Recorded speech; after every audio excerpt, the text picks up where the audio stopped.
नमस्कार, India news देख रहे हैं आप और मैं हूं आपके साथ सचिन दुबे। सुपरफास्ट खबरों की शुरुआत करते हैं। भारत में कोरोना भी लगाम, अब तक के सारे रिकॉर्ड टूटे। पिछले 24 घंटे में 3,32,000 से अधिक मामले आए सामने। वही 2,256 लोगों ने गंवाई अपनी जान। महाराष्ट्र में एक दिन में 67,013 नए केस आए सामने और 568 मरीजों की मौत हुई। महाराष्ट्र में कोरोना मरीजों की संख्या 44 लाख के पार पहुंच गई है। अब तक कोरोना से 62,489 मरीजों की मौत हुई है। पिछले 24 घंटे में दिल्ली में कोरोना के 26,169 नए मामले आए सामने। वहीं 19,609 मरीज ठीक हुए। वहीं दिल्ली में कोरोना मरीजों की संख्या 9,56,348 पहुंच गई। अब तक करीब 19,609 मरीजों की कोरोना से मौत हो चुकी है। मध्य प्रदेश में 24 घंटे में 12,384 नए कोरोना के केस आए। यहां 24 घंटे में 75 की मौत हुई है। छत्तीसगढ़ में 24 घंटे में 16,750 केस आए सामने। वहीं 207 मरीजों की कोरोना से मौत हो चुकी है। गुजरात में 24 घंटे में कोरोना के 13,105 मामले आए सामने। वहीं 5,010 मरीज ठीक हुए और 137 की मौत हुई। कर्नाटक में पिछले 24 घंटे में कोरोना के 25,795 नए मामले सामने आए, तो वहीं 123 की जान गई। चंडीगढ़ में कोरोना के 634 नए मामले रिपोर्ट किए गए। कुल मामलों की संख्या 36,404 हो गई। आंध्र प्रदेश में पिछले 24 घंटे में कोरोना के 10,759 नए मामले सामने आए, तो वहीं 24 घंटे में 31 की मौत हुई। हरियाणा में पिछले 24 घंटे में कोरोना के 9,623 नए केस आए सामने। तो वहीं 45 लोगों की मौत हुई। केरल में 24 घंटे में कोरोना के 26,995 नए मामले सामने आए। वहीं 5,431 मरीज स्वस्थ हुए, 28 की मौत हुई। ओडिशा में पिछले 24 घंटे में कोरोना के 6,164 नए केस आए सामने। तो वहीं 24 घंटे में 7 की मौत हुई। पश्चिम बंगाल में पिछले 24 घंटे में 11,948 लोग संक्रमित हुए। 6,590 लोग ठीक भी हुए। चुनाव आयोग ने बंगाल में चुनाव प्रचार के लिए नई गाइडलाइन जारी की है, जहां आयोग ने पार्टियों को सख्त हिदायत दी है। चुनाव आयोग ने साइकिल रैली, बाइक रैली को पूरी तरह से बैन कर दिया है। साथ ही जनसभा में 500 से ज्यादा लोगों के शामिल नहीं हो सकेंगे। कोरोना के बढ़ते मामलों को देखते हुए सुप्रीम कोर्ट ने केंद्र सरकार को फटकार लगाई। कोर्ट ने देश भर के अस्पतालों में ऑक्सीजन, वेंटिलेटर, बेड और जरूरी दवाओं की किल्लत पर सरकार से जवाब मांगा है। Chief justice S A Bobde ने कहा कि हालात डरावने वाले हैं। सरकार 4 मुद्दों पर जवाब दे। आज इस मामले की सुनवाई भी होगी। दिल्ली हाईकोर्ट ने केंद्र सरकार को इंडस्ट्रीज को ऑक्सीजन सप्लाई रोकने का निर्देश दिया है। कोर्ट ने ऑक्सीजन पर पहला हक मरीजों का बताया है। कोर्ट ने कहा, मरीजों के लिए ऑक्सीजन की आपूर्ति सुनिश्चित करना केंद्र की जिम्मेदारी है। कोर्ट ने सख्त लहजे में सरकार को फटकार लगाई है। कोर्ट ने कहा, आप गिड़गिड़ाइए, उधार लीजिए या चुराइए, लेकिन ऑक्सीजन लेकर आइए। हम मरीजों को मरदा नहीं दे सकते। क्लाइमेट चेंज समिट पर विश्व के नेताओं ने हिस्सा लिया, जिसमें 40 देशों के राष्ट्रीय अध्यक्षों ने हिस्सा लिया। इसका उद्घाटन अमेरिकी राष्ट्रपति जो बाइडेन ने किया। प्रधानमंत्री मोदी ने अपने भाषण की शुरुआत नमस्कार से की और मानवता को बचाने के लिए सहभागिता पर जोर दिया। पीएम मोदी ने कहा, क्लाइमेट चेंज की चुनौती से निपटने के लिए हमें तेजी से ठोस कदम उठाने होंगे और बड़े पैमाने पर काम करना होगा। कांग्रेस अध्यक्ष सोनिया गांधी ने पीएम मोदी को लिखी चिट्ठी। उन्होंने कोरोना के खिलाफ वैक्सीनेशन की नई पॉलिसी पर जताई नाराजगी। सोनिया गांधी ने सीरम इंस्टीट्यूट की ओर से टीके के अलग अलग दाम तय करने पर सवाल उठाए और सरकार पर मुनाफाखोरी करने का आरोप लगा दिया। सोनिया गांधी ने आरोप लगाते हुए कहा, सरकार फ्री वैक्सीन देने की जिम्मेदारी से पल्ला झाड़ रही है। सोनिया गांधी ने इसे तत्काल बदलने की मांग की है। सोनिया गांधी ने कहा, वैक्सीन के बड़े दामों से जनता को ज्यादा पैसे देने होंगे। साथ ही राज्यों को आर्थिक संकट का सामना भी करना पड़ेगा। महंगी वैक्सीन से जनता परेशान होगी।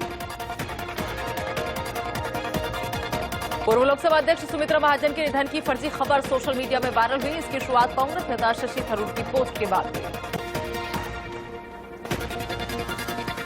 बीजेपी महासचिव कैलाश विजयवर्गीय ने पोस्ट कर लिखा, उन्होंने ताई एकदम स्वस्थ हैं, भगवान उन्हें लंबी उम्र दे। पश्चिम बंगाल के छठे चरण के चुनाव में 43 विधानसभा सीटों पर कल वोटिंग हुई। कल शाम 5 बजे तक 79.9% मतदान हुआ। 44 सीटों पर बीजेपी के राष्ट्रीय उपाध्यक्ष मुकुल रॉय समेत 306 प्रत्याशी मैदान में हैं। चुनाव के नतीजे 2 मई को घोषित होंगे। एमपी में केंद्रीय मंत्री प्रहलाद पटेल का वीडियो वायरल हो रहा है, जिसमें प्रहलाद पटेल युवक को 2 थप्पड़ लगाने की बात कह रहे हैं। वीडियो में युवक ऑक्सीजन की व्यवस्था कराने की मांग कर रहा है। जवाब में प्रहलाद पटेल ने कहा, ऐसी भाषा बोलोगे तो 2 थप्पड़ खाओगे, कहते हुए दिखाई दे रहे हैं। एमपी में सीएम शिवराज ने 18 साल से ज्यादा की उम्र के सभी लोगों को फ्री वैक्सीनेशन लगाने का ऐलान किया है। महाराष्ट्र में बीते 16 दिनों से 25 पुलिसकर्मियों की मौत हो गई है। अब तक महाराष्ट्र में कोरोना से 389 पुलिसकर्मियों की मौत हुई है। बिजनौर में कोरोना को लेकर पुलिस प्रशासन अलर्ट हो गया है। कोविड-19 के तहत नियमों का पालन कराने के लिए जिले के पुलिस कप्तान खुद उतरे सड़कों पर और दुकानों को बंद कराया। गाजीपुर बॉर्डर पर ऑक्सीजन से भरा हुआ एक टैंकर पहुंचने का वीडियो हुआ वायरल। किसानों का आरोप है कि जानबूझकर ऑक्सीजन की सप्लाई करने वाले टैंकर गाजीपुर बॉर्डर वाले रास्ते पर भेजे जा रहे हैं। सोशल मीडिया पर हरदोई के एक अस्पताल का वीडियो वायरल हो रहा है। इस वीडियो में अस्पताल में गंदगी का ढेर नजर आ रहा है। नोएडा पुलिस ने रेमडेसिविर की कालाबाजारी करने वाले एक युवक को गिरफ्तार किया है। पुलिस ने युवक के पास से रेमडेसिविर इंजेक्शन भी बरामद किया है। ऑक्सीजन सिलेंडर की कालाबाजारी की सूचना मिलने पर कानपुर में पुलिस ने छापेमारी कर एक व्यक्ति को गिरफ्तार किया। वहीं करीब 50 भरे और 25 खाली ऑक्सीजन सिलेंडर बरामद किए। अलीगढ़ के एक निजी अस्पताल में 5 लोगों की मौत हो गई, जिसके बाद परिजनों ने ऑक्सीजन की कमी का आरोप लगाते हुए जमकर हंगामा काटा। उत्तर प्रदेश के शाहजहांपुर में एक बड़ा रेल हादसा हुआ। लखनऊ चंडीगढ़ एक्सप्रेस ने शाहजहांपुर के पास ट्रेन क्रॉसिंग पर कुछ वाहनों को टक्कर मार दी, जिसमें 5 लोगों की मौत हो गई। बड़ी शहर में अचानक से मौसम का मिजाज बदल गया। बारिश के बाद ओलावृष्टि होने से लोगों को गर्मी से निजात मिला। जींद के नागरिक अस्पताल स्थित पीपीसी सेंटर से 1710 कोरोना वैक्सीन चोरी हो गई। चोरों ने पीपीसी सेंटर के मुख्य गेट के ताले तोड़कर चोरी की वारदात को अंजाम दिया। बिजनौर में दबंगों ने दिन दहाड़े युवती के साथ छेड़खानी का वीडियो हुआ हो रहा वायरल। बाद में पुलिस आरोपी की तलाश में जुटी हुई है।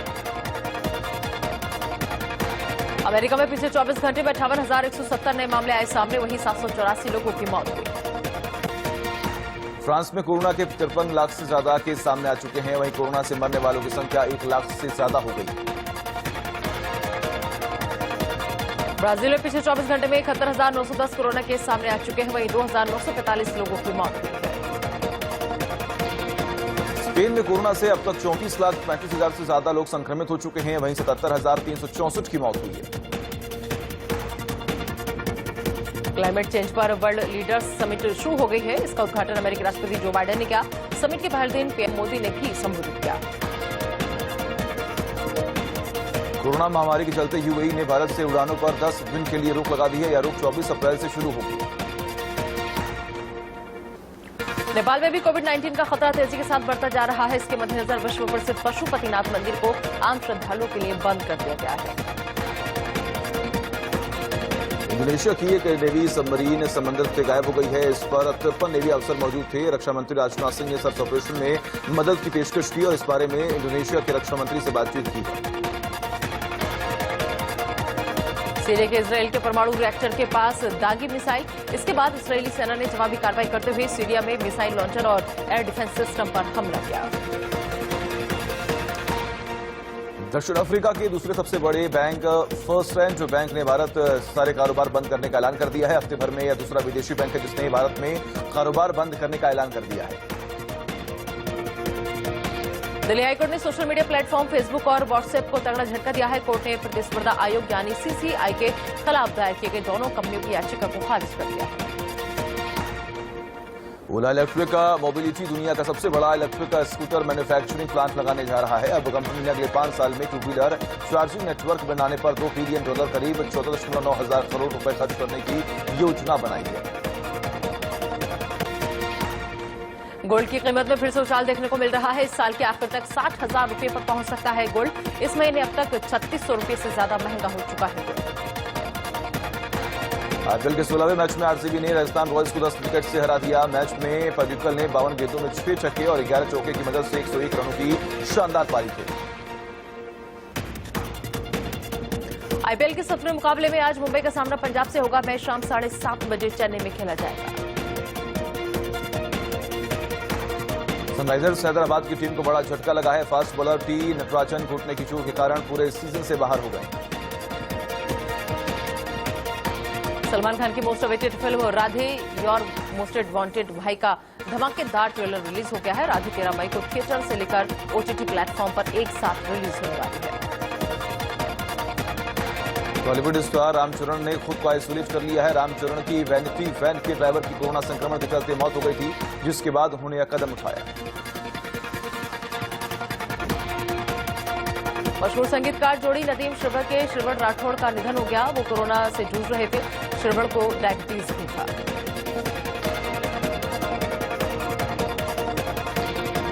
अजय देवगन की upcoming film Bhuj the pride of India की रिलीज डेट लगभग फाइनल हो गई है। फिल्म को स्वतंत्रता दिवस के मौके पर ओटीटी प्लेटफॉर्म पर हॉटस्टार पर रिलीज किया जाएगा।